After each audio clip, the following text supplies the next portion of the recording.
y pudiéramos hacer esta cohesión entre cultura y editorial Gala. Sin ese ingrediente, nosotros solos no habríamos podido. Como alguien dijo, un ejemplo de cómo una empresa privada y el Estado se relacionan para llevar adelante un proyecto exitoso que bien vale la pena para Venezuela, porque el libro de Vladimir Acosta es un libro para que todos los venezolanos lo lean. De eso se encargará el doctor Pedro Calzadilla luego. En todo caso, yo les estoy dando mi agradecimiento a ellos, insisto, Cristian Valles, y por supuesto le voy a agradecer también al público lector que lanzamos la preventa individual y se manifestó firmemente y comenzaron a comprar el libro directo a Editorial Gala, depositando en la cuenta de Editorial Gala sin tener el libro en la mano, solo porque era Vladimir Acosta y Editorial Gala. Muchísimas gracias a ellos también. Y esa experiencia nos da pie para que en el futuro vamos a lanzar la misma iniciativa para seguir editando libros como este. También quiero darle las gracias a varios medios del Estado y periodistas que nos han dado apoyo en la promoción del Monstruo y sus entrañas. Y no voy a nombrarlos porque son muchos y de pronto se me queda algún nombre y sería injusto. Pero hay verdaderamente allí personas que pusieron bastante esfuerzo y nosotros le damos inmenso agradecimiento también. Y bueno, y finalmente estoy muy feliz de que estemos aquí en Filben y de la asistencia. Y le voy a decir una cosa, estoy sorprendido. Nosotros pensamos, antes de preparándonos para Filben, que sería una feria difícil por las dificultades que atraviesa nuestro país y que teníamos que ir preparados para que económicamente tuviéramos un resultado flojo, débil. Pero estamos altamente sorprendidos de la cantidad de gente que ha venido firmemente a comprar libros, no solamente el de Vladimir, sino también otros libros de nuestra editorial y de otras editoriales. Nosotros tenemos 12 libros que están vendiendo fuertemente en nuestro puesto allí en Editorial Gala, frente a la plataforma del libro, y bueno, por todo eso le damos las gracias. No voy a extenderme más porque el centro de esto es el Monstruo y su entraña y Vladimir Acosta, y de eso se va a encargar el doctor Pedro Calzadilla, a quien le cedo la palabra de inmediato. Muchísimas gracias.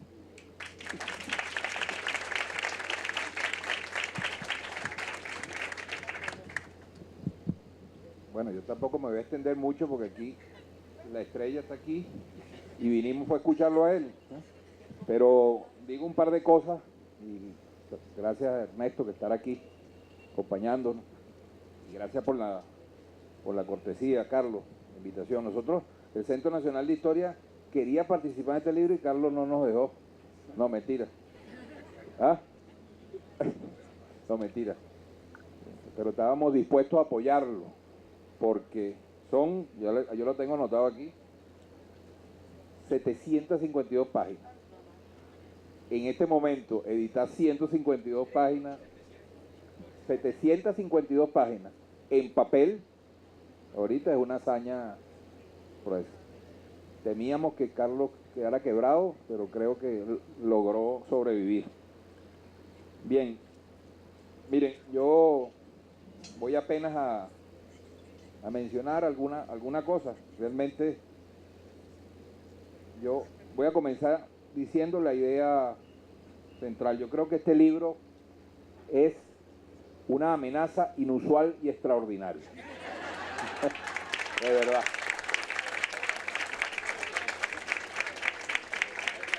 Inusual, un libro inusual, un libro extraordinario y un libro que es una verdadera amenaza. Es inusual porque es muy raro un libro sobre los Estados Unidos aquí. ¿No? Y aquí lo tenemos. Es inusual también porque es raro un libro sobre los Estados Unidos hecho en nuestra América. Pero todavía más raro, inusual, un libro sobre los Estados Unidos hecho en nuestra América por un nuestro americano. Pero todavía más raro, un libro sobre Estados Unidos hecho en nuestra América por un nuestro americano con mirada nuestroamericana, que es distinto a un libro hecho con anteojos, ¿verdad?, foráneos, hecho aquí en nuestra América. Es inusual un libro de esas características, pero además un libro hecho, como nosotros decimos, de historia buena, es decir, la que es crítica, la que es total, la que es actual, la que dialoga con el presente, la que sirve para las batallas de hoy.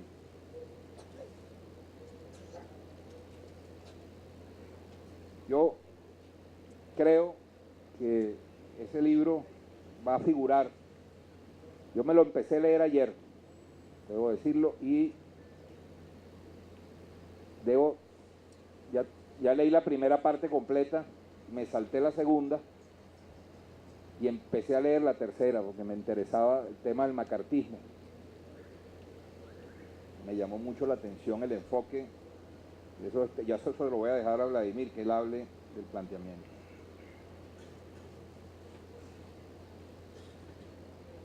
Ese libro es extraordinario, creo yo, no solo por la extensión, sino por el rigor con que está hecho. No es común encontrar en nuestro continente un libro sobre los Estados Unidos que trascienda el panfleto, la consigna, la repetición de ideas que han venido pasando de mano en mano.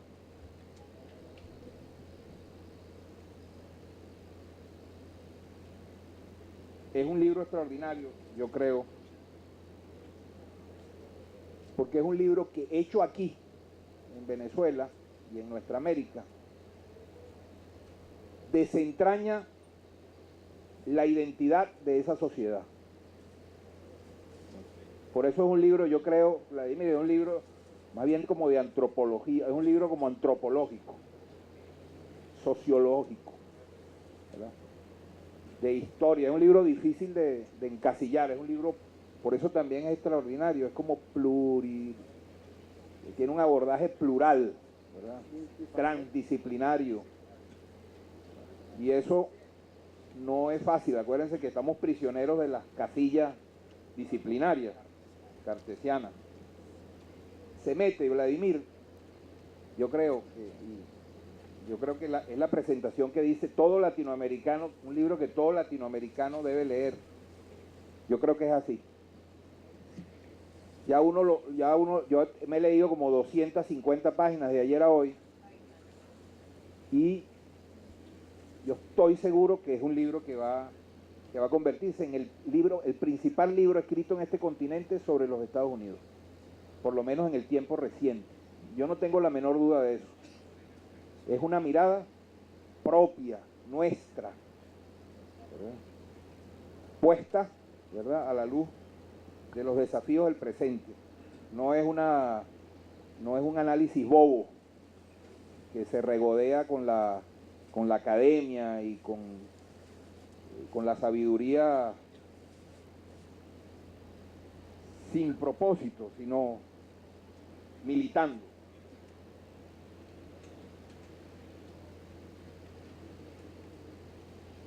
Capítulo 1 y 2, Estados Unidos, sociedad religiosa y fundamentalista. Desconcertante esa primera parte. Realmente uno comienza a ver cosas.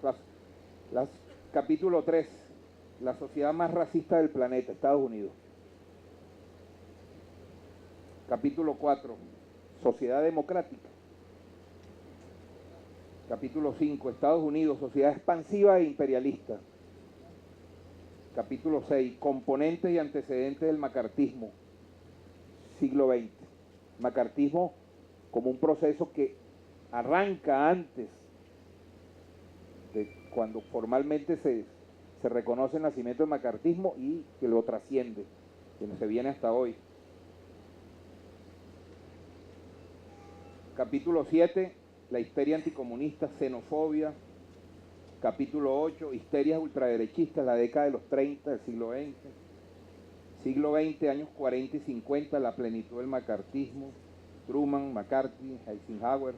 Capítulo 10, el siglo XX, el siglo XXI. después de los 50, el macartismo, fundamentalismo, plutocracia, decadencia. Temas, el propio Vladimir lo caracteriza, temas estructurales que definen una sociedad.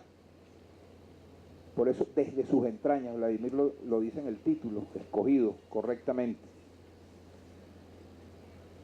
que configuran la actuación, la conducta, no solo de las élites, sino de una sociedad completa que en muchas ocasiones ha acompañado acciones, decisiones, que uno se pregunta, bueno, ¿y dónde está ese pueblo? ¿Por qué un pueblo no reacciona? ¿Por qué el pueblo no se opone? ¿Por qué el pueblo acompaña?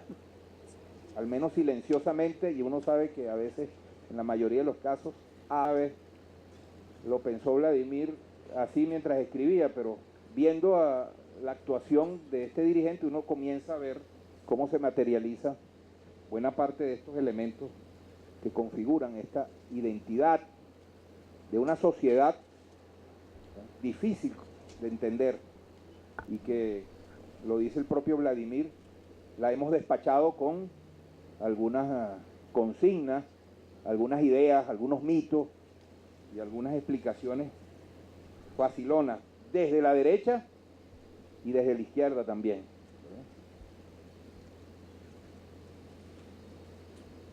Ahora lo que yo quería decirles antes de darle la palabra a Vladimir, y por eso creo que es un libro que también es una poderosa amenaza, es porque en la medida en que uno va leyendo lo que está allí retratado, lo que está escrito allí, por lo menos hasta donde voy,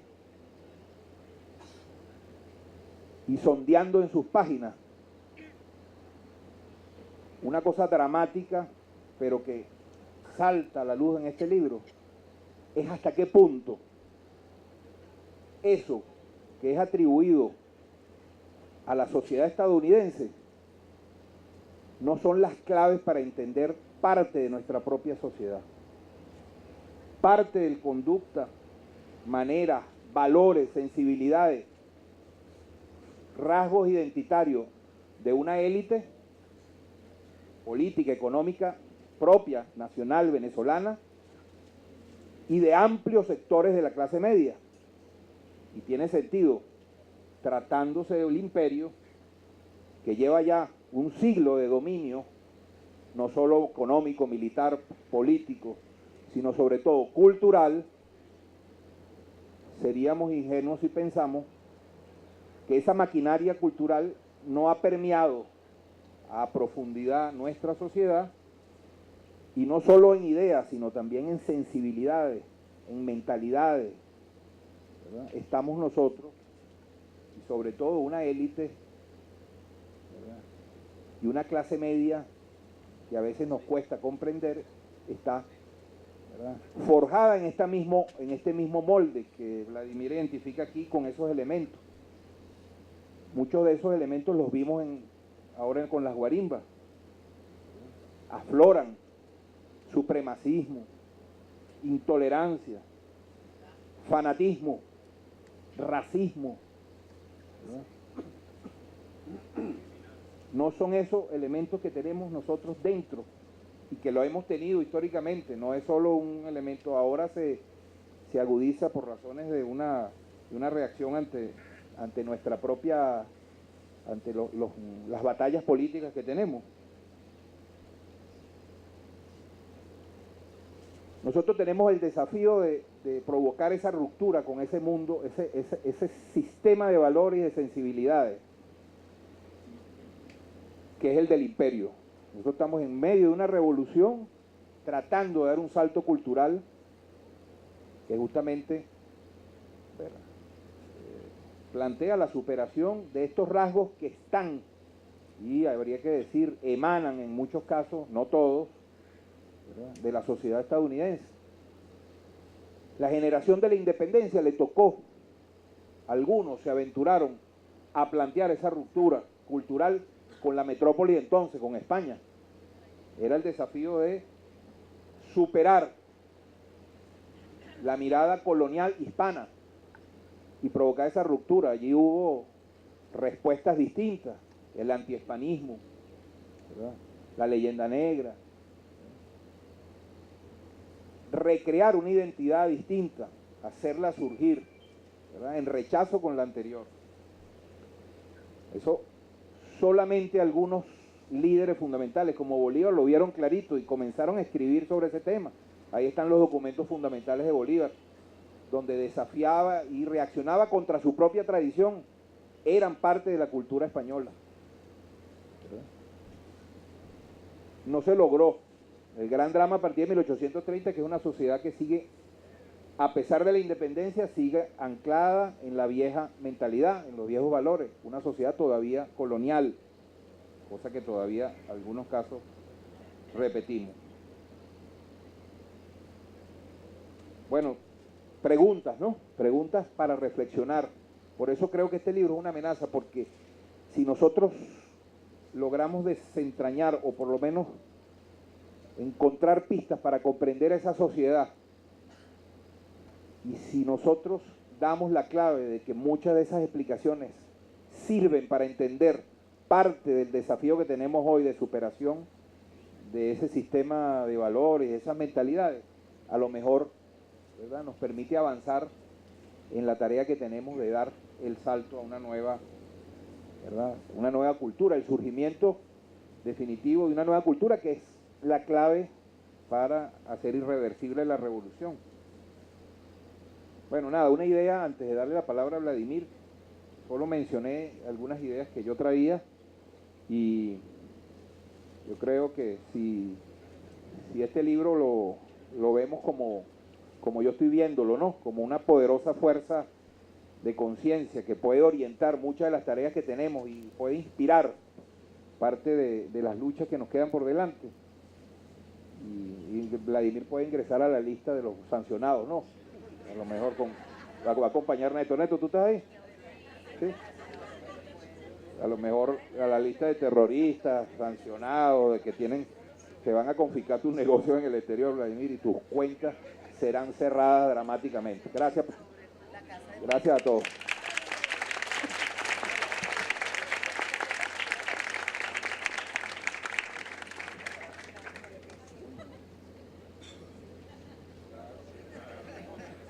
Bueno, a petición del autor,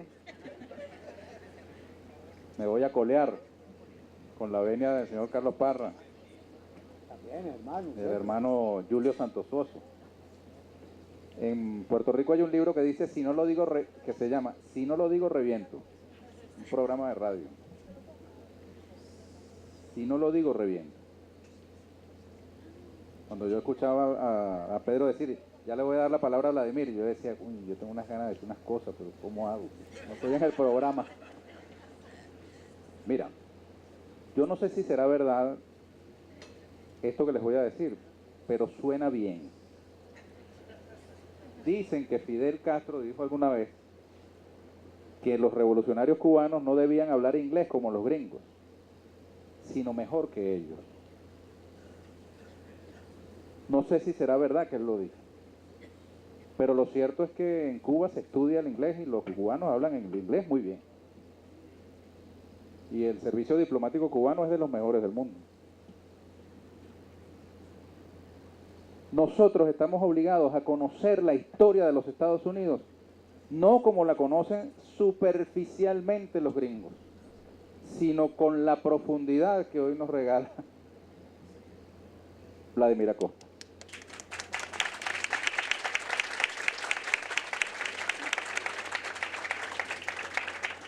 Yo ando buscando como loco, Vladimir, un libro que le regalé a una persona de todo mi cariño, que se fue a vivir a los Estados Unidos. Y cuando se fue, saqué de la biblioteca el libro que había comprado en México de Howard Zinn, colega tuyo, historiador. La otra historia de los Estados Unidos. Se lo dediqué, se lo llevó para los Estados Unidos y no he vuelto a conseguir un ejemplar en físico de ese libro de Howard Zinn. María Cira Matute anda buscando aquello por todas partes, entre ellos los libreros de segunda mano que hay aquí en la feria. No ha aparecido todavía. el Fondo de Cultura, yo lo compré en la sede del Fondo de Cultura Económica de México, hace eso, por 200 años. Bueno, es un libro fundamental para entender no solamente la otra historia de los Estados Unidos, sino nuestra otra historia también. Y yo creo que cualquier funcionario venezolano del servicio diplomático que vaya a trabajar en los Estados Unidos debería leerse la otra historia de los Estados Unidos de Howard Zinn y ahora El monstruo y sus entrañas de Vladimir Acosta. No deberíamos ir a la batalla sin conocer, te voy a decir, sin conocer el teatro de operaciones, porque ese es otro detalle que, por cierto, nos lo decía mucho nuestro hermano Bernardo Álvarez Herrera, lamentablemente desaparecido. Nosotros estamos acostumbrados a despachar a los Estados Unidos como el enemigo desde la izquierda. Los Estados Unidos parecen destinados por la providencia a plagar la América de hambre y miserias en nombre de la libertad. Pero resulta que los Estados Unidos es mucho más que el enemigo. Decir los Estados Unidos es decir muchas cosas. Uno piensa en el Pentágono y la Casa Blanca y está bien repetir a Bolívar. Pero en la sociedad estadounidense hay un pueblo y hay unas heterogeneidades que estoy seguro están reflejadas desde el punto de vista cultural, histórico aquí por Vladimir Acosta, que es necesario estudiar. Miren, la guerra de Vietnam no solamente la ganó el tío Ho y aquellos hombres en sandalias del Vietcong, se ganó fundamentalmente en el teatro de operaciones de la opinión pública estadounidense. Y nosotros tenemos que tener la capacidad de identificar en ese conglomerado que son los Estados Unidos, aquellos sectores que pueden siquiera comprender mejor las batallas, las luchas que aquí se dan para ganarlas.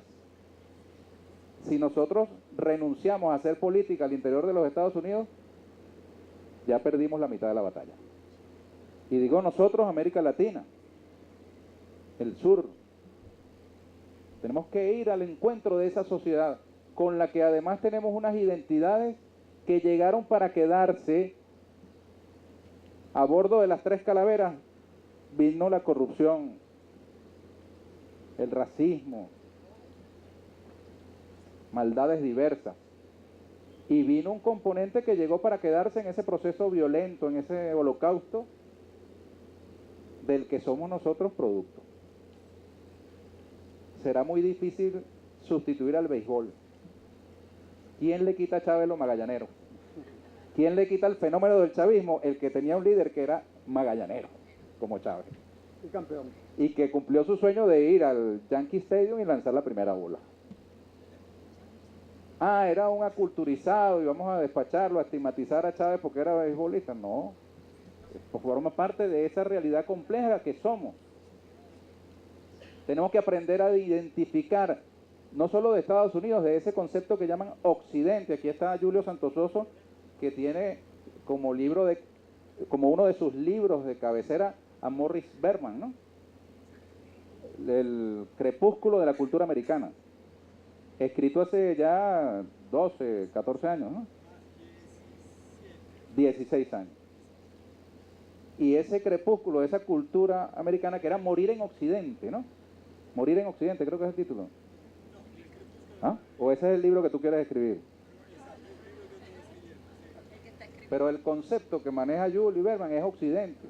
O él le extrapola el concepto de Occidente a los Estados Unidos. Porque es una cultura, Occidente.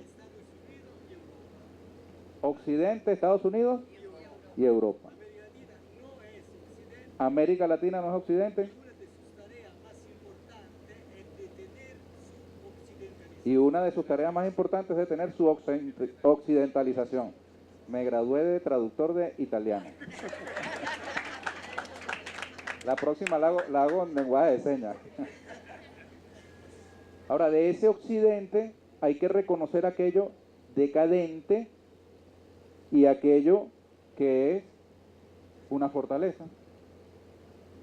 El invasor, criminal, asesino, nos dejó, al lado de las enfermedades venéreas que no existían, nos dejó un idioma,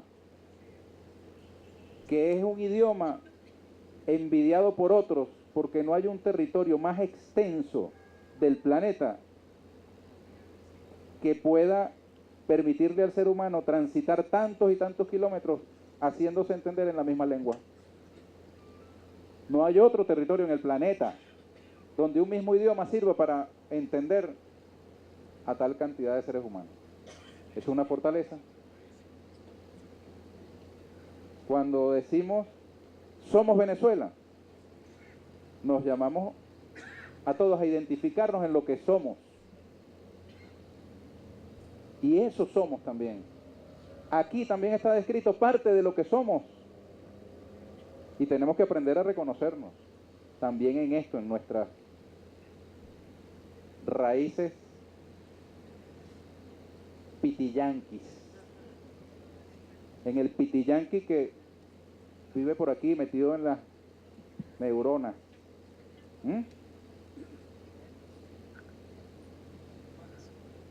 Termino con una anécdota, Vladimir. Cuando el paro sabotaje petrolero, yo disfruté un mundo cuando el entonces general Acosta Carles lanzó aquel célebre eructo en la toma de la Coca-Cola. ¿Ustedes se acuerdan de eso? Yo estaba con una persona de mi afecto, pero que no era chavista. Y cuando el general Acosta Carles lanza su eructo tomándose la Coca-Cola caliente, esa persona se indignó, hizo ¡ah! Y se reindignó cuando me vio a mí muerto de la risa. Yo juré que no tomaba más Coca-Cola. Julio nunca ha tomado Coca-Cola. Coño, pero les confieso, pasó el tiempo, se normalizó la situación gracias a la heroica resistencia y lucha del pueblo venezolano, y yo veía que era el último de los mohicanos que no tomaba Coca-Cola, porque tomaba Coca-Cola todo el mundo. Y sucumbí, y un día agarré un vaso de hielo, abrí una Coca-Cola y me la tomé. La herejía. ¿Ah? La herejía. Debe ser cuando Acosta Carles saltó. No era usted. Bueno, pero tenemos ese vicio del consumo. Nos provoca tomarnos una Coca-Cola cuando tenemos agua, limón y papelón, y podemos hacer un papelón con limón. O una pieza de fruta. Y tenemos un jugo natural y nos provoca la Coca-Cola, pues. Está metido en el hipotálamo por allá adentro. Y así como eso, un montón de cosas, pasamos por el silicón y otras más, pero no me voy a extender más. Ok. Los cubanos, cuando van a picar una torta, dicen, vamos a cortar un cake. Hay una influencia de esta cultura en esta parte del planeta por la vía del petróleo. ¿Cómo nos influyeron? Los medios, la llamada globalización. Pero bueno, no los aburro. Lo que quiero decirles es que estos son, Vladimir, parte de los lingotes culturales que se ha ganado el pueblo venezolano a lo largo de sus luchas. Este es un lingote cultural. Aquellos que les gusta medir la valía de las cosas por lingotes de oro y billetes, pues estos son lingotes culturales que no pueden ser comparados ni transados por todos los lingotes del mundo ni por todos los billetes del mundo. Esta es la gran fortaleza del pueblo venezolano, que tiene millones de Vladimir Acosta luchando todos los días por encontrarnos en lo que somos y por dar la batalla para no dejar de ser lo que somos. Muchas gracias, compatriotas. Felicitaciones. Congelando aquí y aquí moviéndome un poco me caliento. Y además los veo, porque el problema es que no está luz. Aquel farol que está allá, que parece realmente un faro de puerto, le impide a uno ver, no empieza a ver a los camaradas y las camaradas y los amigos y las amigas que están aquí. Yo lo que veo es una masa de cabezas negras que no sabe que ya no son. Pero bueno. Ah, no se oye, claro, sí, porque encima no se... No, exacto. Bueno, miren, vamos a ensayar. Vamos a empezar con lo siguiente. Yo he escuchado con mucha atención lo que dijo Carlos, porque me voy a copiar de él para comenzar. Y... Oye, ¿por qué comerse el micrófono también? Tampoco es así. No hay más volumen ahí que se le pueda poner.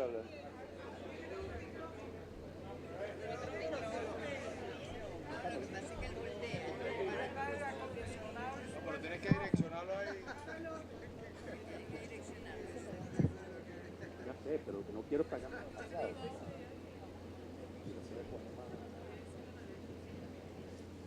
Bien, vamos a empezar de nuevo. Yo quiero comenzar dándole las gracias a mucha gente, agradeciéndole a mucha gente. Ya Carlos en su intervención se refería a eso. Yo quiero agradecerle en primer lugar a Julio y a Carlos. Julio como a Julio y a Carlos por todo lo que se ha hecho desde el punto de vista de Galac para garantizar la salida de este libro y por la confianza que tuvieron en mí en que un libro de 750 páginas, en realidad el libro era más grande porque a la hora de compactarlo se cambió la letra .12 por .11, que todavía es perfectamente legible, porque si no voy a tener 900 páginas y no lo iba a sacar nadie. Pero en todo caso, haber creído que ese libro podía ser un libro de importancia, de valor, y que podía perfectamente ser editado, y hacer el esfuerzo enorme que había que hacer para editarlo. Y ahí tanto Julio como Carlos, claro, Julio un poco como el presidente que dirige la cosa, y Carlos como el primer ministro, que es el que se cala realmente todas las peleas, las discusiones, cómo van los presupuestos, cuándo sacamos esto, no sacamos, que hasta hubo momentos en que hasta el optimismo de Carlos, que realmente es optimista y es un combatiente, se quebraba a veces. Coño, como que no va a poder salir, ¿vale? Y entonces de repente, sí, salimos y me levantaba el ánimo a mí, que creía que definitivamente no iba a salir un carajo. De tal manera que lo logramos y eso fue un éxito extraordinario ya. Pero, además de Julio y de Carlos, hay que agradecerle a otras personas y yo las quiero nombrar. Y quiero nombrar en primer lugar a Cristian Valles, del Senal, y a Edgar Páez, porque una de las cosas que salvó este libro, que no se iba a poder editar simplemente como el libro de una empresa privada patria o muerte, como es esta empresa Galac verdaderamente, necesitó de alguna manera llegar a un acuerdo con la imprenta de la cultura para poder que el libro saliera y para poder darle un costo, además, por tanto un precio que tuviese calidad solidaria y que pudiera venderse. 80 bolívares, porque ahora se dice 80, como en la época de antes de Bolívar Fuerte, para no citarse poco de cero ladilla. Entonces resulta que 80 bolívares está barato. Realmente un libro de 750 páginas por 800 bolívares. Bueno, la verdad es que es una ganga. Dame dos. Bien, y salió el libro. Y yo le quiero agradecer encarecidamente a Cristian Valle y a Edgar Páez por el esfuerzo que hicieron también para que la imprenta de la cultura pudiera tener este libro a tiempo. Porque nos tuvieron en suspenso. En suspenso. El libro sale, no sale. Ya se llamaba, bueno, sí, sale para la feria. Coño, pero la feria empezaba un día y terminaba 10 días después. Y había una fecha para presentarla. Hasta el punto que el viernes pasado, que el libro no terminaba de salir, en un acto del Centro Nacional de Historia o de Investigaciones Históricas, yo todavía no me aprendió bien el nombre, encontré en estudios históricos, encontré a Ernesto y le dije, coño Ernesto, ayúdanos verdaderamente para ver qué puedes tú hacer para que este libro salga. Este es un libro importante, este es un libro valioso. Ernesto no podía saberlo y simplemente confió también en mí. Y entonces Ernesto empezó a hacer las gestiones para llamar, y cuando estaba en eso, de repente Carlos Parra llamó a Adriana y le dijo, el libro salió. Y le dije, coño, gracias Ernesto, no hace falta lo que estaba haciendo, pero el libro salió. Coño, pero sí. Ya ese libro tiene una historia de todas las vainas que pasaron y lo que no pudo pasar para que finalmente saliera y finalmente salió. Exacto, tiene sus entrañas ya también. Ahora yo quiero, perdón, y me falta otra cosa importante. Yo quiero agradecerle también a todos los periodistas radiales y televisivos que defendieron este libro, que entendieron la importancia que podía tener este libro, que también confiaron en que un libro escrito por mí sobre los Estados Unidos era un libro realmente confiable. Y quiero agradecerle a Cristina González, que fue la primera que me estaba invitando a la radio desde mucho antes, cuando el libro iba por la mitad. Yo le decía a Cristina, todavía no, y me invitó Cristina, y yo hice un programa con Cristina, con toda la audiencia que tienen los programas de Cristina. Y recuerdo que la primera persona, cuando yo regresé al apartamento, me llamó Carmen Boorque a decirme que había escuchado a Cristina y que el primer libro lo iba a comprar ella. Y yo le dije, no lo vas a comprar, Carmen, yo te lo voy a regalar. Pero cuando ayer tarde, cuando vi a Carmen, ya lo había comprado. Y tampoco quería perjudicar a Carlos y le dije, bueno, lo que hice fue poner una dedicatoria bien bonita, que no es lo que yo hago siempre. Yo soy muy malo poniendo dedicatorias y todo el que tiene dedicatorias de libros míos debe saber que son muy malas. Eva me dijo, hazme la dedicatoria para el libro del monstruo y sus entrañas, pero no me vayas a hacer la de los 4 libros anteriores que todos dicen lo mismo. Un saludo y un abrazo y un saludo. Ponme una vaina distinta. Yo no sé qué hice, pero le puse algo distinto. 2 saludos y 3 abrazos. Bueno, a Cristina González, Alfredo Oliva, que hizo 2 programas conmigo, 2 programas dedicados al libro y después siguió hablando de ese libro. A Cheo Fernández, que hizo en su programa del domingo también se refirió al libro. A María Alcira Matute y a Isidoro Duarte, que dedicaron prácticamente parte de 2 programas, el de Isidoro en la radio la semana pasada y el de María Alcira ayer aquí mismo en la feria. Y no me falta quién más ahí, alguien me falta, se me olvidó, no le pega el Alzheimer de repente. Bueno, no importa, en el camino me voy acordando. Pero aparte de eso, a todos estos valiosos periodistas, camaradas, luchadores, hay alguien más a quien agradecerle. A ustedes, a todos los que están aquí, a todos y todas las que están aquí, los que están aquí, que también creyeron en mí, que creyeron en ese libro, que han comprado ese libro por adelantado antes que saliera. Eso no se ve con mucha frecuencia, comprar un libro porque me gusta el nombre, me gusta el autor, confío en eso, y comprar el libro porque Carlos Carlos, que es un tremendo vendedor, lo vendía verdaderamente una semana antes que saliera, confiando en la empresa, Ministerio de Empresa de la Cultura, que lo iba a tener a tiempo. Y bueno, mucha gente lo hizo. Y los demás han ido comprando el libro y comprando el libro, y yo, bueno, haciendo esas mismas dedicatorias, saludos y abrazos para todo el mundo. Pero todo muy bueno. Lo único malo es que tengo la mano medio chueca ya de tanto firmar dedicatorias, pero voy a seguir firmándola con la mano chueca hasta que todo el mundo quede contento con el libro. Bien, pero esto es una simple presentación ahora. Y quiero agradecer, perdón, sabía que se me olvidaba, Pedro Calzadilla. Pero sí, el Centro Nacional de Investigaciones Históricas, con estudios históricos, fíjate que yo prefiero decir Centro Nacional de Historia, que era como se llamaba antes.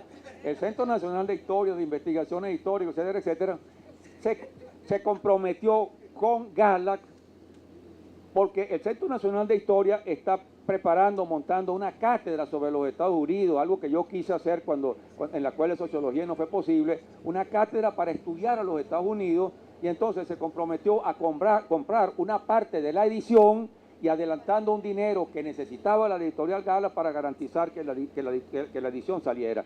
Y eso lo hizo Pedro Calzadilla y se lo agradecimos enormemente, se lo agradecemos otra vez aquí.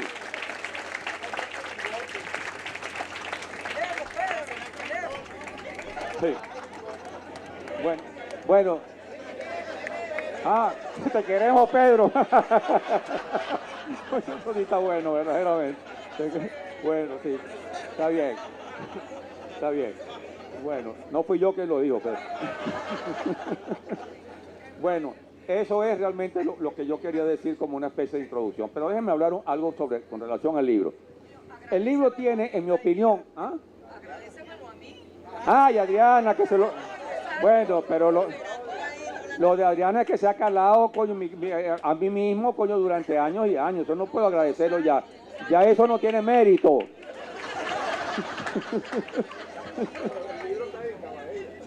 Bueno, todos los libros están dedicados a Adriana, salvo uno. La hija de la bruja, que es un libro que a mí me gusta muchísimo, porque a Adriana no le gustó porque era muy violento, entonces salió, te jodiste, no te lo dedico. No, por la violencia, porque realmente allá hay las torturas y los crímenes a la bruja, pero ese es un libro, coño, realmente muy bueno y muy hermoso. Yo lo creo así. Bueno, Adriana se quedó sin dedicatoria. Pero todos los libros han estado dedicados a Adriana. Bueno, me volvieron a sacar del tema. Vamos a hablar del libro. Yo quiero decir del libro pocas cosas, porque de verdad, si me pongo a contar el libro, bueno, no, imagínense lo que va a pasar aquí. Y no lo leen, además. No lo leen. 700 páginas, pero Carlos se va a rechar. Bueno, en fin. Yo quiero decir dos cosas con relación al libro. Una de ellas es que el libro llena, o yo creo que llena, un vacío. Eso es lo primero. Y lo segundo, es un libro que llega verdaderamente en un momento oportuno, en un momento clave. Me voy a detener en esas dos cosas. El libro creo que llena un vacío por lo siguiente.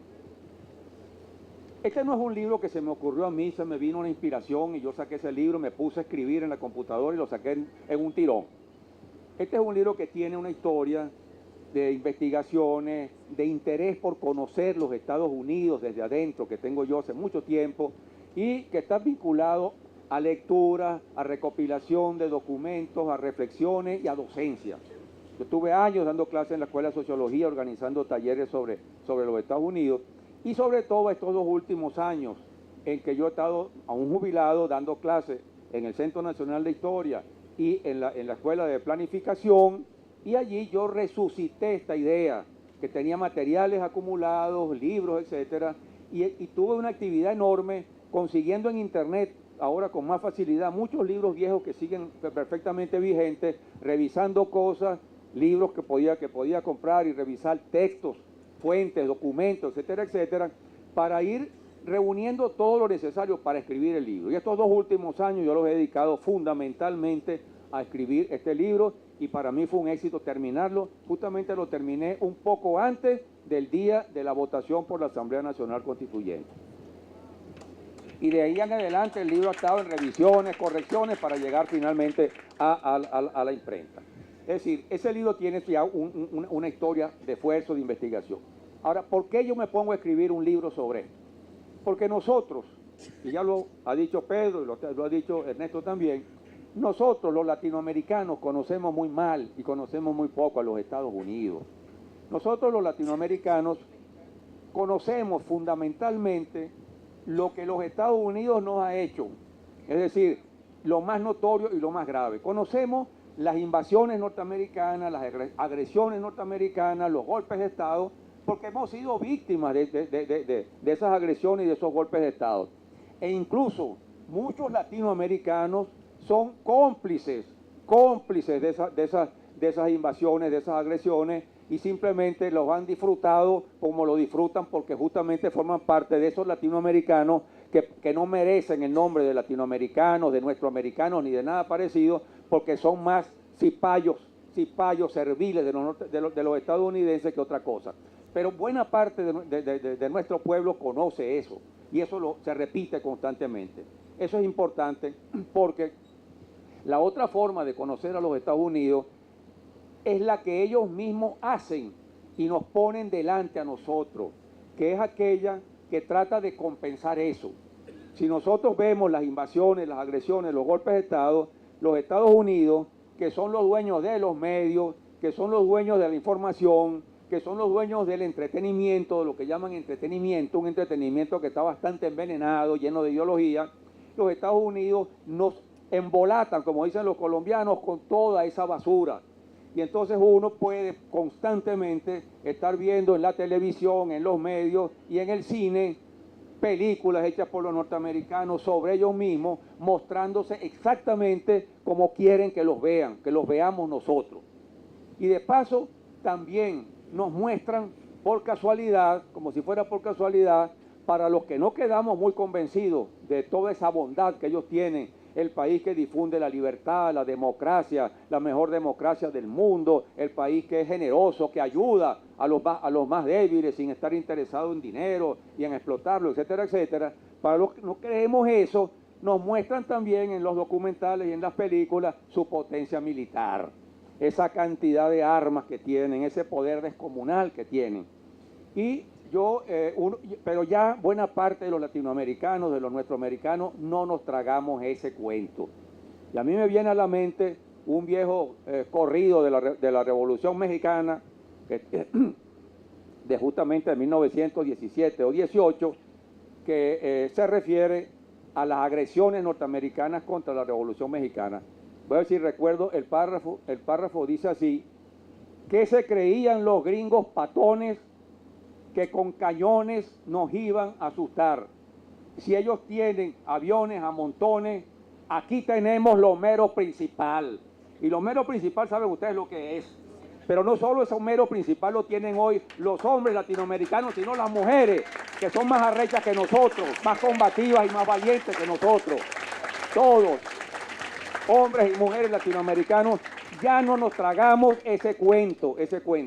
Pero de todas maneras hay mucha gente que se lo traga, Y cuando yo digo entonces llenar un vacío, que era el objetivo que me propuse con el libro, es justamente culminar un proceso de investigación y de estudio que yo he hecho mucho tiempo y que lo pude alimentar mucho más en estos años para examinar a los Estados Unidos desde adentro.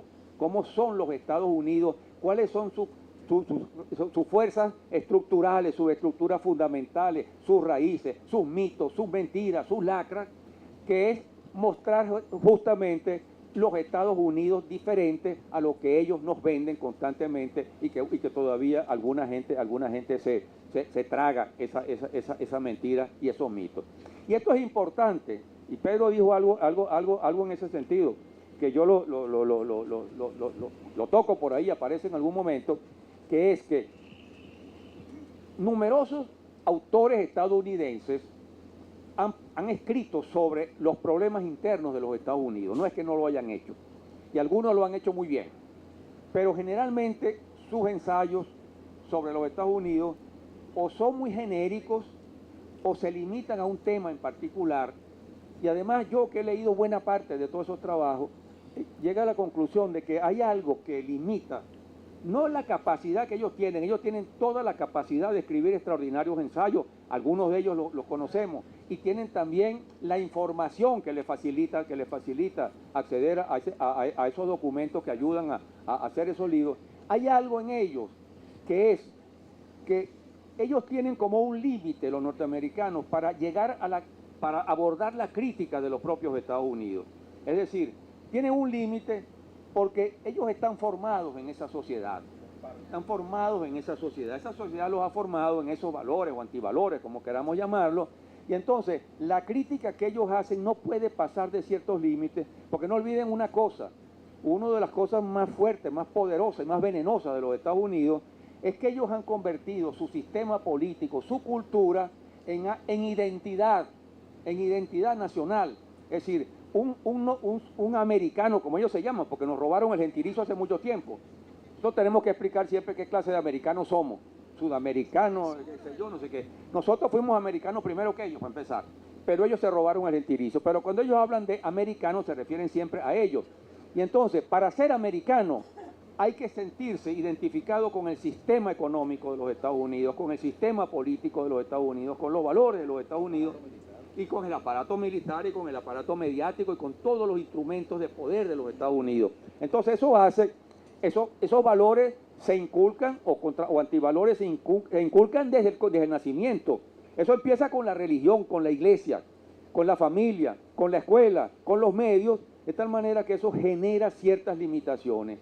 La ventaja que tenemos nosotros, los que somos antiimperialistas, estudiamos y podemos conocer a los Estados Unidos y no somos educados en esos plenos valores norteamericanos, es que nosotros tenemos más libertad para criticar a fondo a los Estados Unidos, porque nosotros no estamos interesados en ser americanos, entre comillas, porque defendemos esos valores. ¿Me entiendes? Entonces eso es importantísimo y eso es una ventaja para uno. Yo creo que eso lo pueden hacer con más facilidad los europeos y los latinoamericanos. Y mucho más nosotros, porque nosotros hemos sido mucho más víctimas de los Estados Unidos que los propios europeos. Así que yo aproveché ese espacio. Yo no encontré entre todo lo que busqué algún libro que hiciera exactamente lo que yo intenté hacer. Y por eso lo hice, si no, no lo hago. Yo no me puse a escribir un libro sobre las invasiones de los Estados Unidos porque en esta América nuestra hay una enorme cantidad de libros, de estudios, de exámenes sobre esa problemática hechos por nosotros mismos también, por mexicanos, por centroamericanos, cubanos, venezolanos, colombianos, argentinos, chilenos, uruguayos, peruanos, etcétera, etcétera, sobre eso se ha escrito bastante. En cambio, yo no he encontrado hasta ahora un libro que haga lo que yo intento hacer. Yo espero que haya quedado lo mejor posible, pero no lo he encontrado antes y por eso lo escribí. Yo dividí ese libro en 10 temas fundamentales que me parecieron. Uno de ellos es el tema de la religión, y más que de la religión, de la religiosidad. Los Estados Unidos son la sociedad más religiosa de este planeta. Entre todas las sociedades desarrolladas, que de alguna manera separaron un poco Estado de Iglesia, ellos dicen que la separaron, es mentira. Yo explico allí exactamente qué fue lo que separaron. Ellos crearon un Estado cristiano, protestante, que no se define por ninguna de las 2.150 religiones y iglesias que hay en los Estados Unidos, porque no puede hacerlo, y entonces se define simplemente como un Estado protestante, cristiano, etcétera, etcétera, que no toma, no asimila como propia la religión de cualquiera de las 13 provincias que formaron finalmente los Estados Unidos. Entonces, está separado de las iglesias en particular, pero no de la iglesia, del protestantismo y del cristianismo. Y la mejor prueba de ello es que todos los presidentes de los Estados Unidos se consideran enviados de Dios y compiten con los papas diciendo que Dios les da mensaje. El más cínico de todos, incluso más que Bush, fue Truman, porque Truman cuando lanzó 2 bombas atómicas contra el Japón, dijo en un discurso que Dios agradecía a Dios por haberle entregado la bomba a los Estados Unidos y que ellos seguirían usando esa bomba en función de los planes divinos. Bueno, hay que ver el cinismo, el caradurismo que hay que tener para eso. Bueno, Bush, ¿para qué vamos a hablar de Bush? Y otros presidentes han tomado siempre están hablando el nombre de Dios. Y están, repito, compitiendo con el Papa.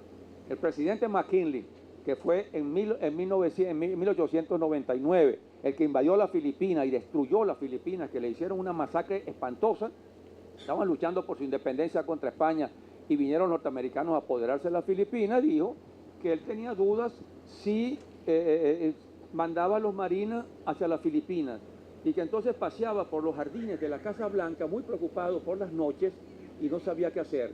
Y de repente tuvo una visión.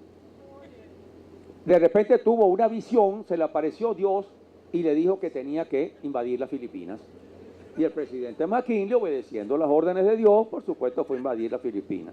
Entonces, y eso no es extraño, esos son los presidentes de los Estados Unidos. Es una sociedad profundamente religiosa, pero es una religiosidad malsana, porque es una religiosidad que tiende al fundamentalismo, que tiende a la intolerancia desde el punto y que tiende, por lo demás, a crear una dependencia, una domesticación de la población norteamericana, porque todas las religiones de los Estados Unidos, todas las iglesias de los Estados Unidos, unas más que otras, salvo por supuesto los católicos y los judíos, están vinculados al calvinismo.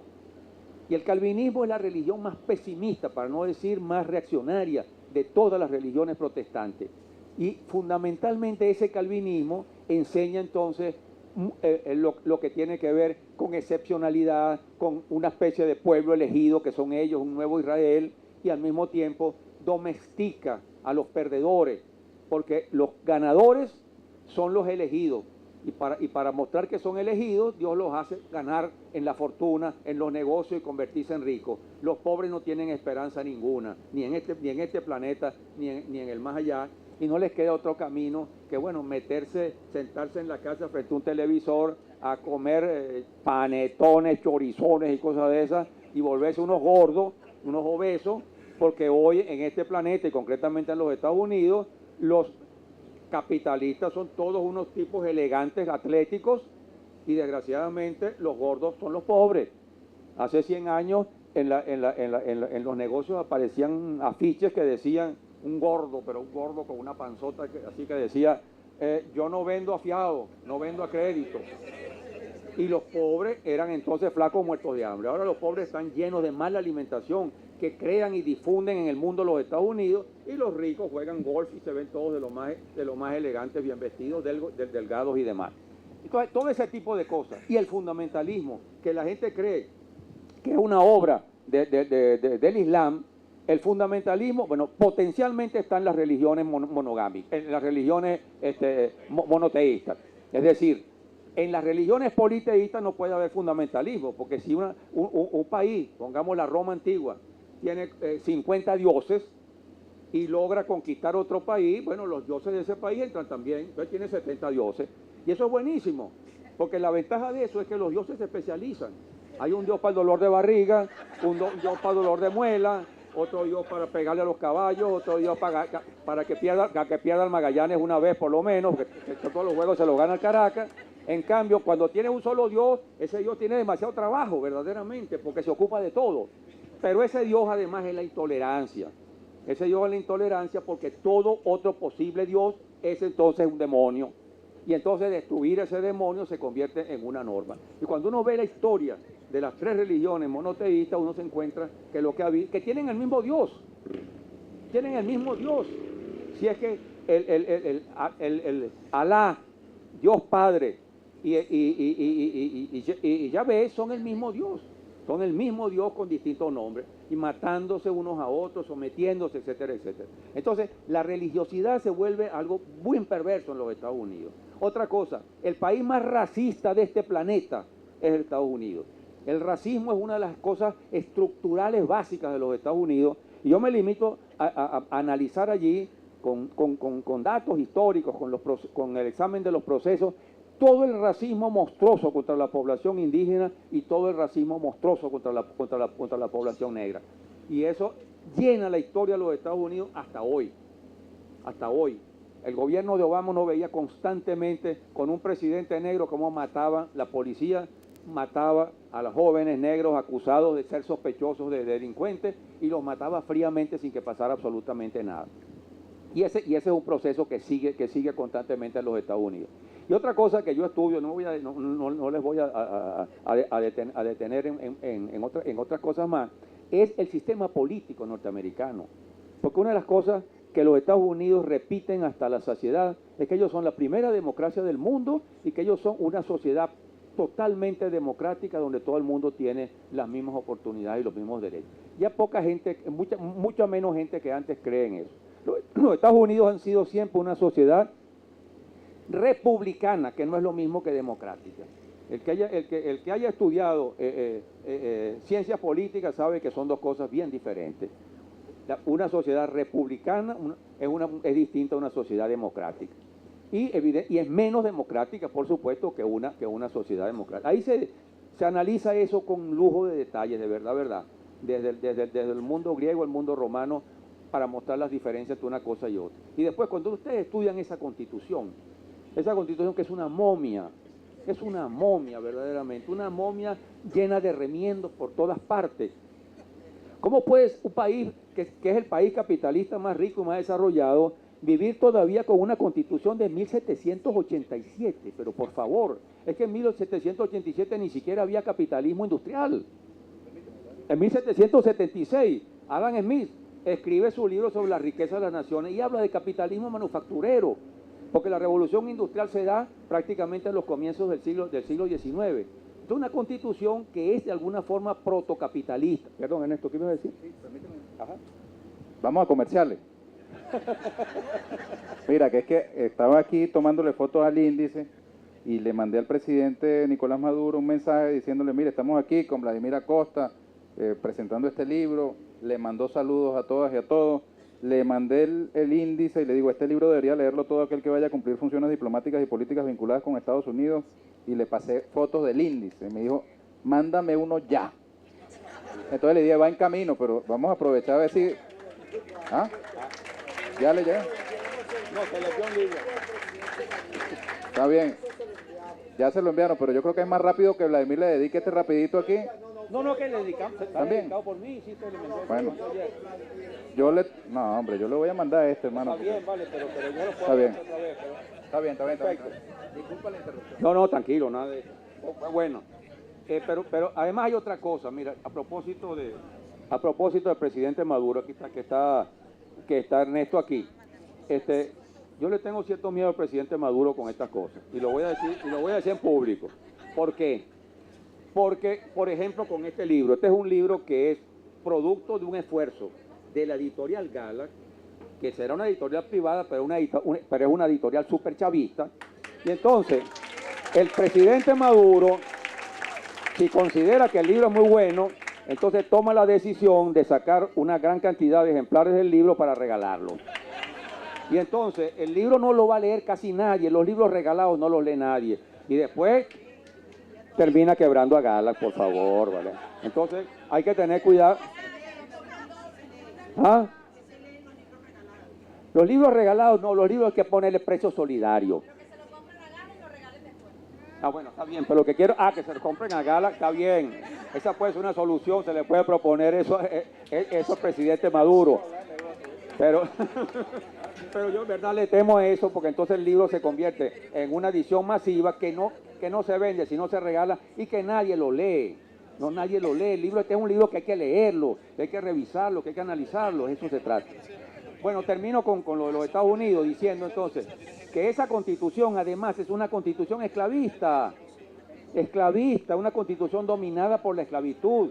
Yo no les voy a mostrar los artículos donde por ejemplo, se decide para la elección de la Cámara de Representantes, o sea, de diputados, tenía mayoría el sur esclavista, que quería aumentar su cifra de diputados. Entonces, después de una discusión enorme, el sur quería que los negros, los esclavos, se contaran como habitantes, aunque no tenían derecho a votar porque eran objetos y no seres humanos. Y entonces la solución a que se llegó al final fue que un negro valía tres quintas partes de un blanco. Y entonces se contó para la elección de la Cámara de Representantes la cifra de población de Virginia, por ejemplo, que era el estado esclavista más grande. Entonces entonces sácale 3/5 a eso para que tengan los diputados. Pero los negros no votaban. Y por eso es que los estados esclavistas dominaron la esclavitud. Además se aprobó una cosa tan absurda como que en el norte finalmente la esclavitud se fue perdiendo. Y los negros que habían allí eran negros libres. Los tenían humillados, los despreciaban, pero no eran esclavos. Entonces, en el sur sí había esclavos y a partir de los comienzos del siglo XIX, los esclavos empiezan a huir de los estados del norte, de los estados del sur para los del norte, donde no hay esclavitud. Pero resulta que en la Constitución, uno de los artículos establece que los esclavos que se fuguen de los estados del sur, donde son esclavos, si van al norte, el norte está obligado a devolvérselos. Es decir, que las leyes del sur eran leyes también para el norte.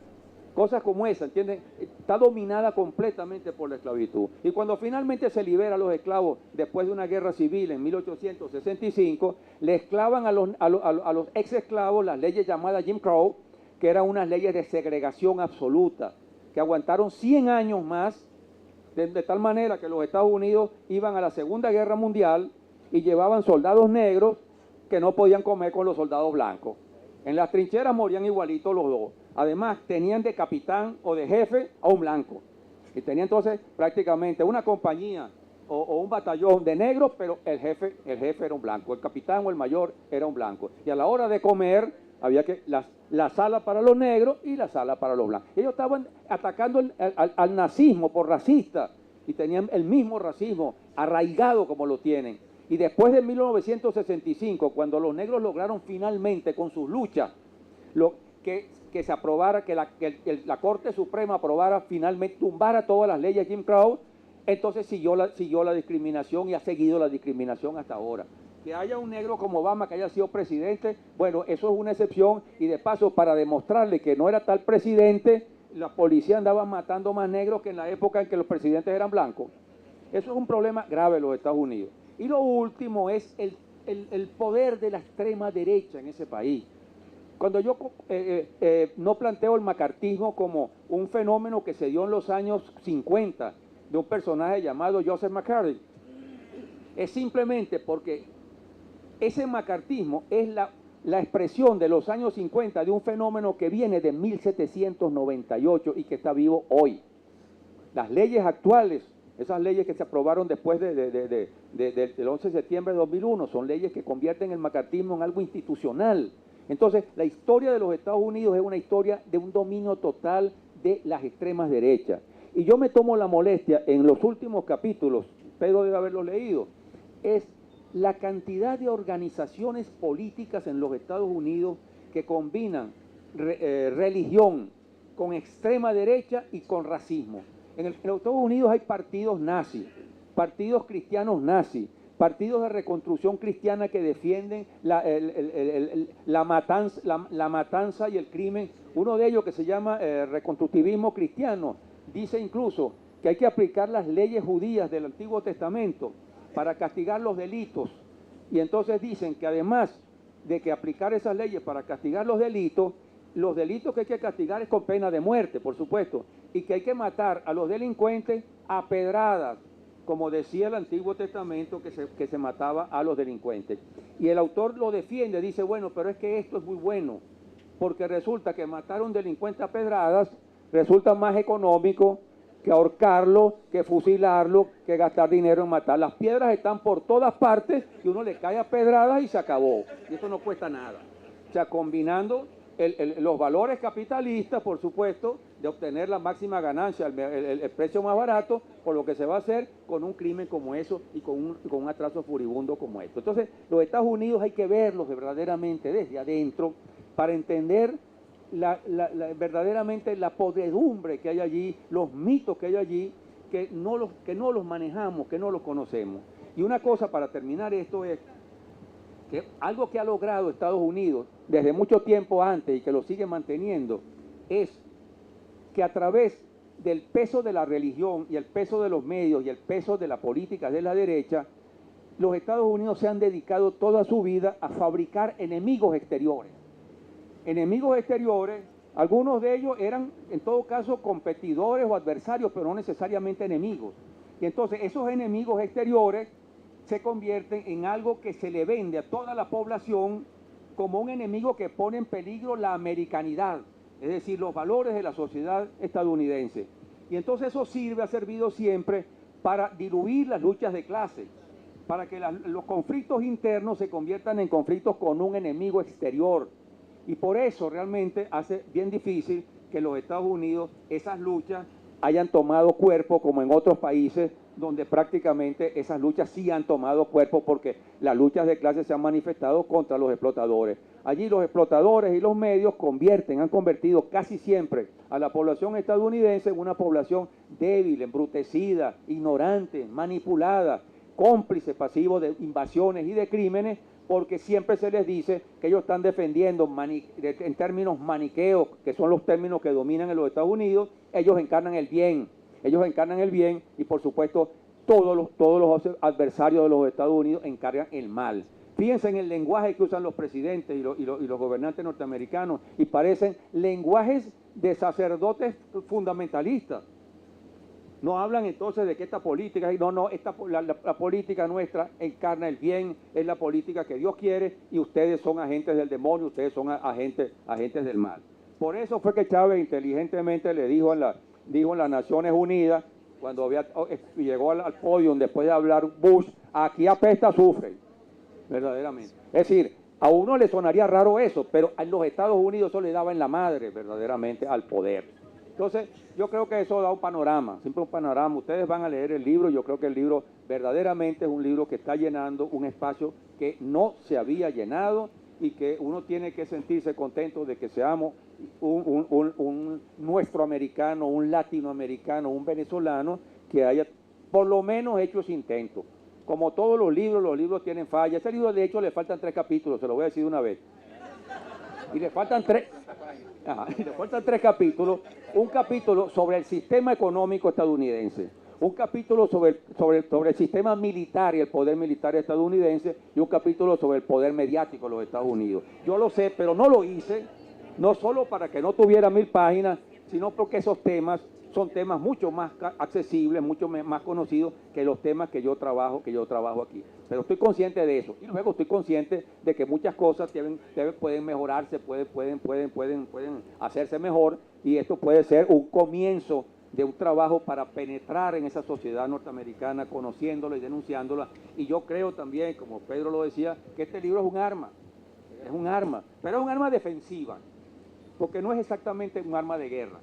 Está llenando un poco el problema que no hemos llenado antes, y que en todos los espacios donde hay adversarios que se enfrentan. Por ejemplo, en el deporte. ¿Qué pasa en el deporte? Un equipo de fútbol o de béisbol se entera, tiene juego, tiene un partido con otro equipo de fútbol o de béisbol.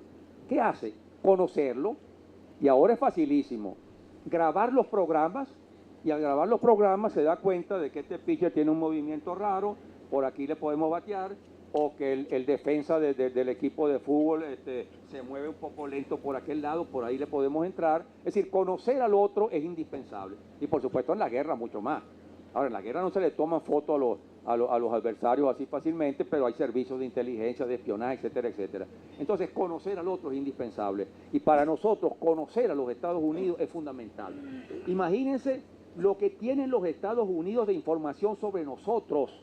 Es decir, es una cosa impresionante, el mundo entero. Fichas de todo tipo, videos de todo tipo, y entonces le conocen la vida a todo el mundo.